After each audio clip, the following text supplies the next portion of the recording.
1801, amidst the French Revolution, Madeleine Sophie Barat founded the Schools of the Sacred Heart with the goal of educating young women toward social change. Then, in 1818, St. Rose Philippine Duchesne arrived in the United States and expanded the Society of the Sacred Heart, establishing its first school in St. Charles, Missouri. Today, there are more than 200 Sacred Heart schools in 45 countries around the world. Our school, Stuart Hall High School, is a member of the Sacred Heart community and is named after one of the Sisters of the Sacred Heart, Janet Erskine Stewart. She was appointed Superior General of the Society of the Sacred Heart in 1911, and she often visited schools all over the world. She continued the mission of Madeleine Sophie Barat as she worked to implement the Sacred Heart values into our education and expand the Sacred Heart community. Located in San Francisco, on the corner of Pine and Octavia, Stuart Hall High School is an all-boys Catholic school of roughly 200 students. Although relatively new compared to all the other schools, we are still a part of the same community, embodying the same goals and ideals. All the schools of the Sacred Heart community follow the same set of goals and criteria. As a member of the Stuart Hall community, especially as a senior, I have encountered all 5 of these goals in my last 4 years here. I have witnessed interactions and situations that embodied the core values and principles that these goals represent, and seen students make actions and decisions with the intention of wise freedom in mind. Specifically, I believe that Goal 4, which advocates the building of community as a Christian value, extremely prevalent during my education here at Stuart Hall. As a community, we pride ourselves in being diverse, as we are open and inclusive to students from all walks of life.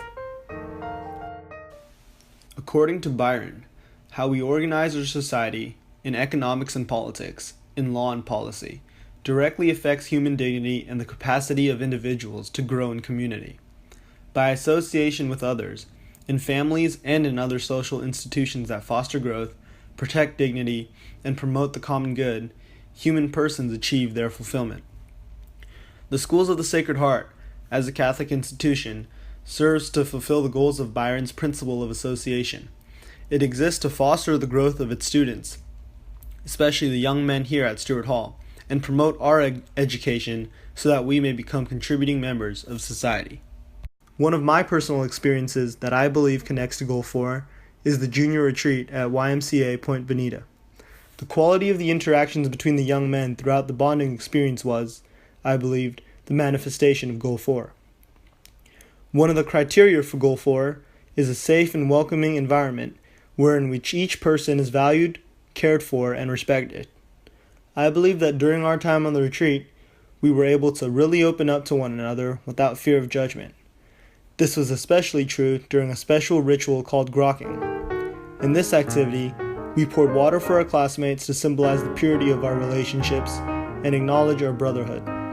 We recognize the best qualities of each other and acknowledge them for the things that they have done for the community and the influence that they have had on the community. I truly believe that this experience brought our class together as a whole, and personally, I knew that I could trust this group of guys and count on their support for the rest of my time here at Stuart Hall.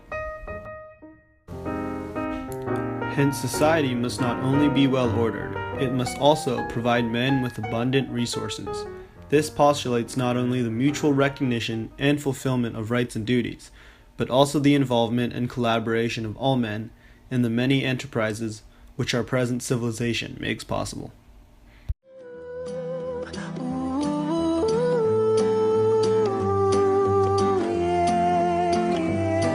If you're tossing and you're turning and you just can't fall asleep, I'll sing a song beside you. And if you ever forget how much you really